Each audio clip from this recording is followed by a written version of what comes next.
ಕರ್ನಾಟಕ ರಾಜ್ಯದ ಆಡಳಿತ ಯಂತ್ರದ ಬೆನ್ನೆಲುಬಾಗಿ ದಶಕಗಳ ಕಾಲ ಸೇವೆ ಸಲ್ಲಿಸಿ ನಿವೃತ್ತರಾದ ಲಕ್ಷಾಂತರ ಹಿರಿಯ ನಾಗರಿಕರು ಇಂದು ತಮ್ಮ ಹಕ್ಕುಗಳಿಗಾಗಿ ಸರ್ಕಾರದ ಕಡೆಗೆ ಚಾತಕ ಪಕ್ಷಿಯಂತೆ ಕಾಯುತ್ತಿದ್ದಾರೆ.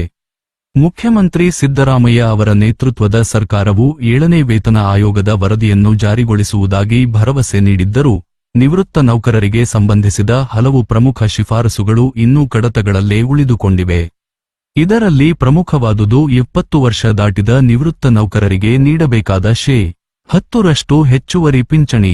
7ನೇ ವೇತನ ಆಯೋಗದ ಭರವಸೆ ಮತ್ತು 10% ಪಿಂಚಣಿ ಹೆಚ್ಚಳದ ಹಿನ್ನೆಲೆ ಮಾಜಿ ಮುಖ್ಯ ಕಾರ್ಯದರ್ಶಿ ಸುಧಾಕರ್ ರಾವ್ ನೇತೃತ್ವದ 7ನೇ ರಾಜ್ಯ ವೇತನ ಆಯೋಗವು ತನ್ನ ವರದಿಯಲ್ಲಿ ನಿವೃತ್ತ ನೌಕರರ ಹಿತದೃಷ್ಟಿಯಿಂದ ಹಲವಾರು ಮಹತ್ವದ ಶಿಫಾರಸುಗಳನ್ನು ಮಾಡಿತ್ತು. ಶಿಫಾರಸು 70 ರಿಂದ 80 ವರ್ಷ ವಯಸ್ಸಿನ ಪಿಂಚಣಿದಾರರಿಗೆ ಮೂಲ ಪಿಂಚಣಿಯಲ್ಲಿ ಶೇ 10% ಹೆಚ್ಚುವರಿ ಮೊತ್ತವನ್ನು ನೀಡಬೇಕು.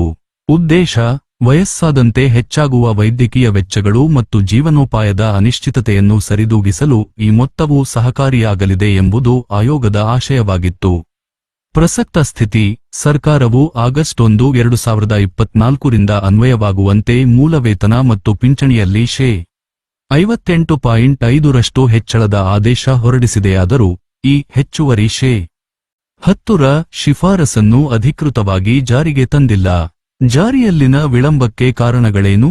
ಮುಖ್ಯಮಂತ್ರಿ ಸಿದ್ದರಾಮಯ್ಯ ಅವರು ಆರ್ಥಿಕ ಶಿಸ್ತಿನ ಬಗ್ಗೆ ಪದೇ ಪದೇ ಪ್ರಸ್ತಾಪಿಸುತ್ತಿದ್ದು, ರಾಜ್ಯದ ಬೊಕ್ಕಸದ ಮೇಲೆ ಬೀಳುವ ಆರ್ಥಿಕ ಹೊರೆಯನ್ನು ಕಾರಣವಾಗಿ ನೀಡುತ್ತಿದ್ದಾರೆ. ಗ್ಯಾರಂಟಿ ಯೋಜನೆಗಳ ಹೊರೆ: ರಾಜ್ಯ ಸರ್ಕಾರದ ಪಂಚ ಗ್ಯಾರಂಟಿ ಯೋಜನೆಗಳಿಗೆ ವಾರ್ಷಿಕ ಸುಮಾರು 60,000 ಕೋಟಿ ರೂಪಾಯಿಗಳಿಗೂ ಹೆಚ್ಚು ಹಣ ಬೇಕಾಗಿದೆ. ಇದರಿಂದಾಗಿ ವೇತನ ಆಯೋಗದ ಎಲ್ಲಾ ಶಿಫಾರಸುಗಳನ್ನು ಒಟ್ಟಿಗೆ ಜಾರಿಗೊಳಿಸಲು ಸರ್ಕಾರ ಮೀನಮೇಷ ಎಣಿಸುತ್ತಿದೆ. ಆರ್ಥಿಕ ಇಲಾಖೆಯ ತಾಂತ್ರಿಕತೆ: ವೇತನ ಪರಿಷ್ಕರಣೆಯಿಂದ ಈಗಾಗಲೇ ಸರ್ಕಾರದ ಮೇಲೆ ವಾರ್ಷಿಕ 20,208 ಕೋಟಿ ರೂಪಾಯಿಗಳ ಹೆಚ್ಚುವರಿ ಹೊರೆ ಬಿದ್ದಿದೆ. ಈ ನಡುವೆ ಹೆಚ್ಚುವರಿ ಪಿಂಚಣಿ ನೀಡಲು ಹಣಕಾಸಿನ ಸಂಪನ್ಮೂಲಗಳ ಕ್ರೋಢೀಕರಣದ ಸವಾಲಿದೆ ಎಂದು ಸರ್ಕಾರ ಹೇಳುತ್ತಿದೆ. ಸಿ.ಎಸ್. ಷಡಾಕ್ಷರಿ ಅವರ ಹೋರಾಟ ಮತ್ತು ರಾಜ್ಯ ಸರ್ಕಾರಿ ನೌಕರರ ಸಂಘದ ಪಾತ್ರ: ರಾಜ್ಯ ಸರ್ಕಾರಿ ನೌಕರರ ಸಂಘದ ಅಧ್ಯಕ್ಷರಾದ ಸಿ.ಎಸ್. ಷಡಾಕ್ಷರಿ ಅವರು ಈ ವಿಷಯದಲ್ಲಿ ಅತ್ಯಂತ ಸಕ್ರಿಯವಾಗಿ ಕೆಲಸ ಮಾಡುತ್ತಿದ್ದಾರೆ. ನಿವೃತ್ತ ನೌಕರರಿಗೆ ಆಗುತ್ತಿರುವ ಅನ್ಯಾಯದ ವಿರುದ್ಧ ಧ್ವನಿ ಎತ್ತಿರುವ ಅವರು ಸರ್ಕಾರದ ಮೇಲೆ ನಿರಂತರ ಒತ್ತಡ ಹೇರುತ್ತಿದ್ದಾರೆ. ಷಡಾಕ್ಷರಿ ಅವರ ನಿಲುವು: ನಿವೃತ್ತ ನೌಕರರು ಸರ್ಕಾರದ ಅವಿಭಾಜ್ಯ ಅಂಗ. 70 ವರ್ಷ ದಾಟಿದವರಿಗೆ ಶೇ 10% ಹೆಚ್ಚುವರಿ ಪಿಂಚಣಿ ನೀಡುವುದು ಕೇವಲ ಆರ್ಥಿಕ ಸಹಾಯವಲ್ಲ, ಅದು ಅವರಿಗೆ ನೀಡುವ ಗೌರವ. ಈ ಬಗ್ಗೆ ಈಗಾಗಲೇ ಮುಖ್ಯಮಂತ್ರಿ ಸಿದ್ದರಾಮಯ್ಯ ಅವರೊಂದಿಗೆ ಹಲವು ಸುತ್ತಿನ ಮಾತುಕತೆ ನಡೆಸಲಾಗಿದೆ ಎಂದು ಅವರು ಇತ್ತೀಚಿನ ಸಭೆಗಳಲ್ಲಿ ತಿಳಿಸಿದ್ದಾರೆ. ಮುಂದಿನ ಯೋಜನೆ: ಸರ್ಕಾರವು ಈ ಬೇಡಿಕೆಯನ್ನು ಶೀಘ್ರವಾಗಿ ಈಡೇರಿಸದಿದ್ದರೆ ರಾಜ್ಯಾದ್ಯಂತ ಬೃಹತ್ ಪ್ರತಿಭಟನೆ ಅಥವಾ ಅಧಿವೇಶನದ ಸಂದರ್ಭದಲ್ಲಿ ಸರ್ಕಾರದ ಗಮನ ಸೆಳೆಯಲು ಸಂಘವು ಸಿದ್ಧತೆ ನಡೆಸುತ್ತಿದೆ. ಒಪಿಎಸ್, ಆಪ್ಸ್ ಮತ್ತು ಎನ್ಪಿಎಸ್ ಸಂಘರ್ಷ: ಪಿಂಚಣಿದಾರರ ವಲಯದಲ್ಲಿ ಹಳೆಯ ಪಿಂಚಣಿ ಯೋಜನೆ ಆಪ್ಸ್ ಜಾರಿಗೆ ತರಬೇಕೆಂಬ ಬೇಡಿಕೆಯು ಪ್ರಬಲವಾಗಿದೆ. ಚುನಾವಣಾ ಪೂರ್ವದಲ್ಲಿ ಕಾಂಗ್ರೆಸ್ ನೀಡಿದ್ದ ಭರವಸೆಯನ್ನು ಈಡೇರಿಸಲು ಸಿ.ಎಸ್. ಷಡಾಕ್ಷರಿ ನೇತೃತ್ವದಲ್ಲಿ ಉಮಾ ಮಹದೇವನ್ ಸಮಿತಿಯ ವರದಿಗಾಗಿ ಒತ್ತಡ ಹೇರಲಾಗುತ್ತಿದೆ. ಮುಖ್ಯ ಅಂಕಿಸಂಖ್ಯೆಗಳು: ಕನಿಷ್ಠ ಪಿಂಚಣಿ ಏರಿಕೆ 8,500 ರೂಪಾಯಿರಿಂದ 13,500 ರೂಪಾಯಿಗೆ. ಗರಿಷ್ಠ ಪಿಂಚಣಿ ಮಿತಿ 1,20,600 ರೂಪಾಯಿ. ಬಾಕಿ ಇರುವ ಬೇಡಿಕೆ: 70 ವರ್ಷ ಮೇಲ್ಪಟ್ಟವರಿಗೆ ಶೇ 10% ಹೆಚ್ಚುವರಿ ಮೊತ್ತ. ಮುಕ್ತಾಯ: ನಿವೃತ್ತ ನೌಕರರ ನಿರೀಕ್ಷೆ: ನಿವೃತ್ತ ನೌಕರರು ತಮ್ಮ ಬದುಕಿನ ಸಂಧ್ಯಾಕಾಲದಲ್ಲಿ ಗೌರವಯುತವಾಗಿ ಬಾಳಲು ಈ ಪಿಂಚಣಿ ಹೆಚ್ಚಳ ಅತ್ಯಗತ್ಯ. ಮುಖ್ಯಮಂತ್ರಿ ಸಿದ್ದರಾಮಯ್ಯ ಅವರು ಈ ಹಿಂದೆ ಹಣಕಾಸು ಸಚಿವರಾಗಿ ಕೆಲಸ ಮಾಡಿದ ಅನುಭವ ಹೊಂದಿದ್ದು, ನಿವೃತ್ತರ ನೋವಿಗೆ ಸ್ಪಂದಿಸುತ್ತಾರೆ ಎಂಬ ಆಶಾವಾದ ಎಲ್ಲರಲ್ಲಿದೆ. ಅಧ್ಯಕ್ಷ ಸಿ.ಎಸ್. ಷಡಾಕ್ಷರಿ ಅವರ ನೇತೃತ್ವದ ಸಂಘಟಿತ ಹೋರಾಟವು ಸದ್ಯದಲ್ಲೇ ಸರ್ಕಾರದಿಂದ ಅಧಿಕೃತ ಆದೇಶ ಹೊರಬರುವಂತೆ ಮಾಡಲಿ ಎಂಬುದು ಎಲ್ಲರ ಹಾರೈಕೆ. ನಿಮಗೆ ಈ ವಿಷಯದ ಕುರಿತು ಯಾವುದಾದರೂ ಅಧಿಕೃತ ಸರ್ಕಾರಿ ಆದೇಶದ ಪ್ರತಿ ಅಥವಾ ನಿರ್ದಿಷ್ಟ ದಿನಾಂಕಗಳ ಬಗ್ಗೆ ಹೆಚ್ಚಿನ ಮಾಹಿತಿ ಬೇಕಿದ್ದರೆ ನಾನು ಹುಡುಕಿ ನೀಡಬಲ್ಲೆ. ನಾನು ನಿಮಗೆ ಈ ವಿಷಯದಲ್ಲಿ ಬೇರೆ ಯಾವುದಾದರೂ ಸಹಾಯ ಮಾಡಲಾರೆ?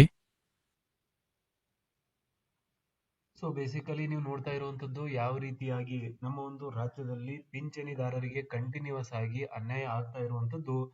7ನೇ ವೇತನ ಆಯೋಗದ ಅಡಿಯಲ್ಲಿಯೇ ನಮ್ಮ ಒಂದು ರಾಜ್ಯ ಪಿಂಚಣಿದಾರರಿಗೆ 10% ಹೆಚ್ಚಿನ ಒಂದು ಪಿಂಚಣಿಯನ್ನ 70 ವರ್ಷ ದಾಟಿರುವಂತಹ ಒಂದು ರೀತಿ ನೀಡಬೇಕಾಗಿತ್ತು. ಅದ್ರ ಜೊತೆಗೇನೆ ಏನೆಲ್ಲ 75-80 ವರ್ಷ ದಾಟಿರುವಂತಹ ಒಂದು ಪಿಂಚಣಿದಾರರಿಗೆ 15% ಮತ್ತು 90 ವರ್ಷ ದಾಟಿರುವಂತವರಿಗೆ 100% ಹೆಚ್ಚಿನ ಪಿಂಚಣಿಯನ್ನ ನೀಡಬೇಕು ಅಂತ ಈಗಾಗಲೇ 7ನೇ ವೇತನ ಆಯೋಗದ ಅಡಿಯಲ್ಲಿ ಶಿಫಾರಸುಗಳನ್ನ ಮಾಡಲಾಗಿತ್ತು.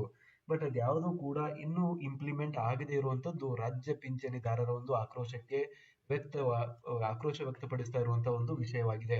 ಏನಕ್ಕಂದ್ರೆ ಪಿಂಚಣಿದಾರರು ಎಕ್ಸ್ಪೆಕ್ಟ್ ಮಾಡಿರುವಂತದ್ದು 7ನೇ ವೇತನ ಆಯೋಗದ ಅಡಿಯಲ್ಲಿ ಯಾವ ರೀತಿಯಾಗಿ ನಮ್ಮ ಒಂದು ಸಂಬಳ ಏರಿಕೆ ಮಾಡಲಾಗ್ತಾ ಇದೆ, ಅಂದ್ರೆ ಪ್ರೆಸೆಂಟ್ ಆಗಿ ಕೆಲಸ ಮಾಡುತ್ತಿರುವಂತಹ ಒಂದು ಸರ್ಕಾರಿ ನೌಕರರ ಸಂಬಳ ಯಾವ ರೀತಿಯಾಗಿ ಏರಿಕೆ ಮಾಡಲಾಗ್ತಾ ಇದೆ, ಅದ್ರ ಜೊತೆಗೇನೆ ಪಿಂಚಣಿದಾರರ ಒಂದು ವೇತನದಲ್ಲಿಯೂ ಕೂಡ ವೃದ್ಧಿಯನ್ನ ಮಾಡಲಾಗುತ್ತೆ ಅಂತ ಭಾವಿಸಿದ್ದರು. ಅದ್ರ ಜೊತೆಗೇನೆ ಸಿ.ಎಸ್. ಷಡಕ್ಷರಿ ಅವರು ಕೂಡ ಆ ಒಂದು ಟೈಮಲ್ಲಿ ಹೇಳಿರುವಂತಹ ಒಂದು ಭರವಸೆಗಳನ್ನ ನಾವು ನೋಡಿದ್ರೆ ಪಿಂಚಣಿದಾರರಿಗೆ ಮತ್ತು ಪ್ರೆಸೆಂಟ್ ಆಗಿ ಕೆಲಸ ಮಾಡುತ್ತಿರುವಂತಹ ಸರ್ಕಾರಿ ನೌಕರರು ಎಲ್ಲರಿಗೂ ಕೂಡ ಈ ಒಂದು 7ನೇ ವೇತನ ಆಯೋಗದ ಲಾಭ ಸಿಗಲಿದೆ ಅಂತಾನೆ ಹೇಳಿದ್ರು.